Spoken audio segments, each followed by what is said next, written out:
Olá, tudo bem? Aqui é o Luiz e no vídeo de hoje eu vou te passar passo a passo quais são os limites de uso das APIs e strings da Binance Futuros. Então, se você está desenvolvendo um bot ou uma plataforma de bots, algum tipo de integração que vai utilizar essas APIs e strings da Binance Futuros, esse vídeo aqui vai te ajudar a dimensionar melhor o teu sistema e não cometer erros aí de abuso, de uso excessivo dessas APIs, o que pode incorrer em bloqueios. É importante que você já esteja familiarizado com a documentação e com os limites de forma geral. Se é o seu primeiro contato com esse assunto, eu vou deixar aqui na descrição um outro vídeo que eu fiz aqui no canal sobre limites de spot, porque a base é a mesma. Então recomendo que, se for seu primeiro contato, comece pelos limites de spot e depois venha aqui para esse vídeo de futuros, você vai ter um aproveitamento muito melhor. Combinado? Então vamos lá.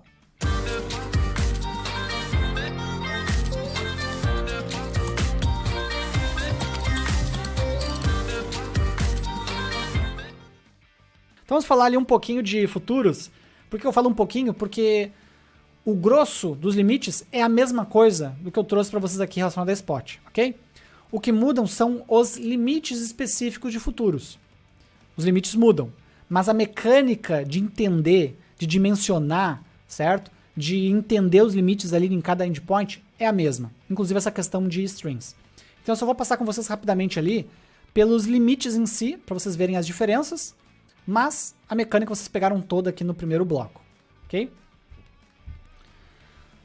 Então tá. Eu estou numa outra documentação agora, que é de futuros, perfeito? Se você botar no Google lá, Binance Futures API GitHub, vocês acham essa documentação aqui, que é a documentação de futuros, mais especificamente para o SDM, tá? Contratos perpétuos em dólar, ok? Então aqui logo no topo, vocês vão encontrar algumas informações gerais, incluindo as informações de limites, de acordo com o tipo de API que vocês forem consumir. Por exemplo, Market Data, APIs de mercado. Quero testar a conectividade, peso 1. Quero verificar a hora do servidor, peso 1. Pegar informações da exchange, peso 1 também. Notem a diferença, tá? Não pré-assumam nada de pesos de request em spot para futuros. Porque notem a diferença, lá em spot eu tenho peso 20 para essa API, em futuros é peso 1. Então não tem porque eu sei os limites em spot, automaticamente meu robô vai funcionar em futuros ou vice-versa. Não. Tá? Do ponto de vista de dimensionamento de consumo, você tem que olhar caso a caso, se você for utilizar APIs de futuros, quanto elas consomem, e também, claro, os limites de futuros que a gente vai falar também. Tá? Então só dando alguns exemplos aqui, o book, por exemplo, se você pegar até 50 linhas do book, nós estamos falando de peso 2. Até 100 linhas, peso 5. Até 500 linhas, peso 10. E até 1000 linhas, que é o limite aqui em futuros, peso 20. Perfeito? Então, a mecânica é a mesma, mas os limites mudam drasticamente, tanto o consumo dos limites quanto os limites que vocês possuem em si. Se eu voltar aqui no General Info, vamos dar uma olhada aqui na seção Limites, para a gente dar uma olhada como é que funciona aqui. O que ele está me dizendo aqui? Que eu tenho 3 limites, Raw Request, Request Wait e Order Rate. Tá? Mesma coisa que a gente tinha lá em Spot. Tá bom? Se eu estourar qualquer um deles, vou tomar um 429, e se eu ficar repetindo, vou tomar um 418 e um bloqueio aí no meu IP, está dizendo aqui. Tá?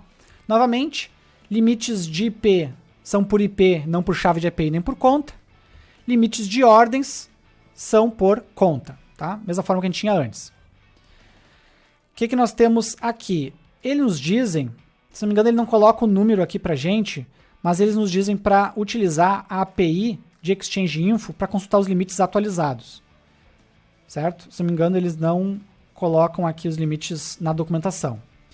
Então vamos pegar a API de Exchange Info. Como é que a gente pega ela? Isso vale para Spot também, tá? Só que a diferença é que em Spot já tinha os limites lá na documentação. A gente vai pegar aqui, cadê o endpoint? Base. Aqui, ó. Não, esse aqui é de teste, quero de produção. Cadê produção? Aqui. Então essa aqui é a URL base, fapi.binance.com, e aí depois eu colo a informação que eu quero em cima. porque eu quero esse exchange info aqui. Então, fapi.binance.com fapi/v1/exchange info. Ó, ele me traz os dados, né, API Exchange Info com os dados atualizados da Exchange. E logo aqui no início, ele me traz, ó, os limites. Então, peso de request a cada 1 minuto. Qual é o limite?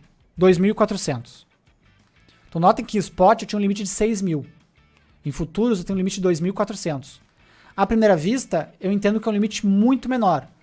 Mas não dá pra gente tirar essa afirmação com certeza, tá? Porque vocês vão ver que as APIs de futuros consomem menos de peso de request também, tá? Mas aqui o limite atual, 2.400 de peso de request. Agora, limites de ordens. A cada 1 minuto, eu não posso mandar mais do que 1.200 ordens, certo? O que dá aí em torno de 20 por segundo, certo? Então, não posso mandar mais do que 20 ordens por segundo para APIs de futuros. Eu tenho mais um aqui, ó. Por segundo, eu tinha calculado 20, né? Porque eu não posso mais do que 1.200 por minuto. Mas eu tenho mais um limite aqui. Por segundo, a cada 10 segundos, desculpa, a cada 10 segundos não posso passar de 300. Então eu não consigo usar esse limite de 1.200 por minuto tudo no mesmo segundo. Não posso fazer mais do que 300 a cada 10 segundos. Então eu tenho que cuidar desses dimensionamentos. Essas questões de ordens aqui, gente, geralmente, para uso pessoal ou plataformas de bots em que cada investidor tem as suas estratégias, geralmente não é um problema. Isso aqui pode se tornar um problema se vocês fizerem plataformas de copy trade. Né? O que é copy trade? Copy trade é quando você tem um investidor que é o master, que é ele que opera, e você tem as contas que são as cópias. Então, quando aquele cara faz uma compra, todas as contas cópias, né, os copy traders, eles replicam a mesma operação. Então, no mesmo segundo, acaba saindo um monte de ordem do mesmo IP, etc. Então, você tem que tomar esse tipo de cuidado, tá? Mas, via de regra, não é um problema. Então, esses são os limites que a gente tem aqui que tomar cuidado de futuros, tá bom? E aí você vai ver para cada API que você for consumir, certo? O quanto que aquela API consome. E vale a mesma regra aqui, tá? Eu quero passar pela de ordem primeiro, mas vale a mesma regra que eu falei lá em Spot. Se você precisa consumir dados, consuma os dados em volume quando fizer o start do bot e depois faça uma conexão de stream e receba as atualizações dos dados. Daí você mantém só o cálculo das diferenças. Não fica o tempo todo, desculpem, batendo na API para pedir uma massa grande de dados, porque isso vai custar muito peso de request para vocês, tá bom? Então, só para mostrar um exemplo aqui de trade, eu tenho, né, em futuros como mudar o position mode, eu tenho futuros como mudar o leverage, né, que é a alavancagem, tudo isso consome peso de API também. E eu tenho a API de ordem. Notem que interessante, em futuros o peso de envio de ordens é 0, certo? Provavelmente, porque se você parar para pensar, em futuros eu não compro de fato e não vendo de fato as moedas, né? Eu trabalho só com papéis, só com contratos futuros de moedas, né? Então a corretora não tem aquela preocupação de ficar mantendo fundos de reserva das moedas para ter aí a liquidez do mercado, certo? Aqui é só papel, né? Compra e venda de papéis. Futuros trabalham meramente em cima da especulação pura e simples. Enquanto que em spot, de fato, eu compro a moeda, né? Eu posso sacar essa moeda, posso utilizar ela para transações e assim por diante. Em futuros, não. São apenas papéis. Então, o peso ele é menor para as operações. O peso é 0. Só tem que cuidar realmente aquele limite de operações a cada 10 segundos e de operações também a cada minuto. Beleza? Então, na documentação você encontra aí também tudo relacionado a como enviar as ordens de futuros neste caso. Agora, quero monitorar o mercado. Já entendi, o Luiz já me explicou que eu não monitoro o mercado utilizando APIs, eu monitoro o mercado utilizando strings. Até posso começar o monitoramento utilizando APIs, mas aí as atualizações, as novidades, recebo via string. Com isso eu economizo bastante de peso de request. Como é que funcionam os limites de strings? Bom, limite máximo de conexão, igual spot, tá? No máximo 24 horas. Ficou 24 horas conectados, a Binance vai derrubar a tua conexão, o teu robô tem que estar preparado para, em caso de desconexão, se reconectar, ou de tempos em tempos já se reconectar por conta, não esperar ser derrubado. Tá? Limite de inatividade, mesma coisa de spot. Cada 3 minutos a Binance vai mandar um ping, certo? Se você não responder o ping dentro de 10 minutos, ela vai te derrubar também a sua conexão, porque quer dizer que seu bot nessa conexão está inativa. Perfeito? Lembrando que as bibliotecas modernas de WebSockets, como as que a gente utiliza em JavaScript, por exemplo, que é a linguagem que eu trabalho, elas fazem esse ping-pong automaticamente, a gente não precisa se preocupar com isso. Tá bom? E a gente tem também um limite de conexões por segundo.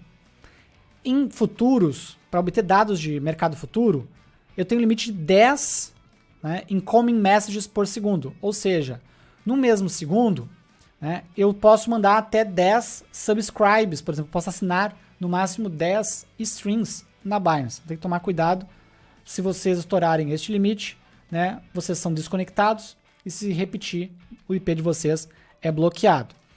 E tem ainda um último limite, esse aqui ele é um tanto severo na minha opinião, mas se a gente parar para pensar que os contratos futuros, o SDM, são sempre pareados com o SDT, então são menos opções do que no mercado spot, que é praticamente qualquer coisa pareada com qualquer coisa, a gente tem um limite aqui de no máximo 200 strings numa conexão.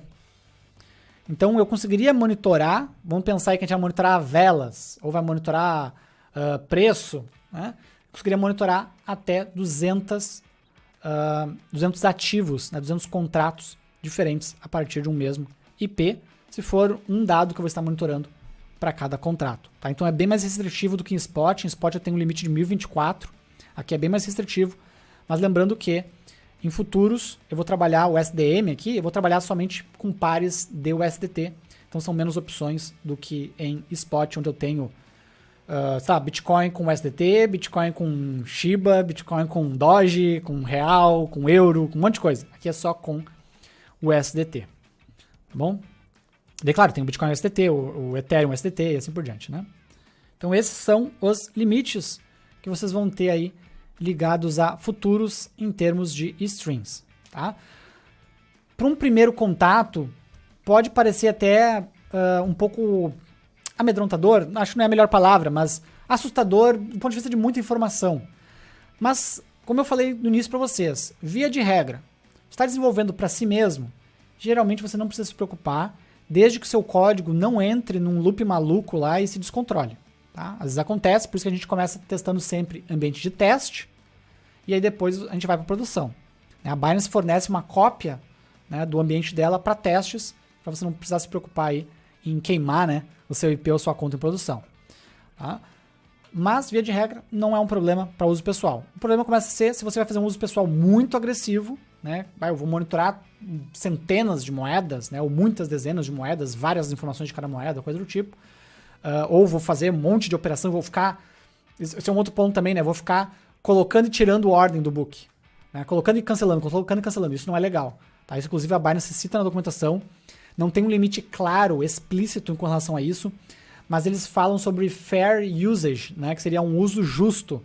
Se eles entenderem que você está zoando o mercado, zoando o book, toda hora botando ordem, tirando, fazendo tipo testes no mercado de produção, ela pode sim te aplicar algum tipo de bloqueio, mesmo que você não tenha estourado um limite, se ela entender que você está agindo, não está fazendo um fair usage das APIs, você está agindo ali de má fé para degradar a performance, degradar o próprio mercado, prejudicar ali os demais investidores, tá bom?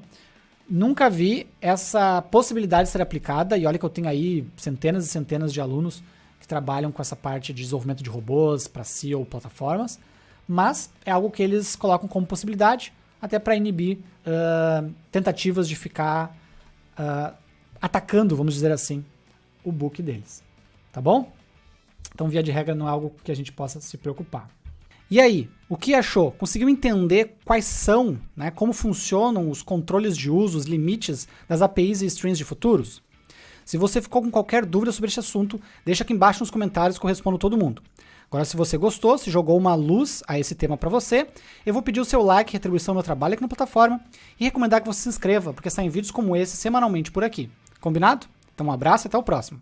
Valeu!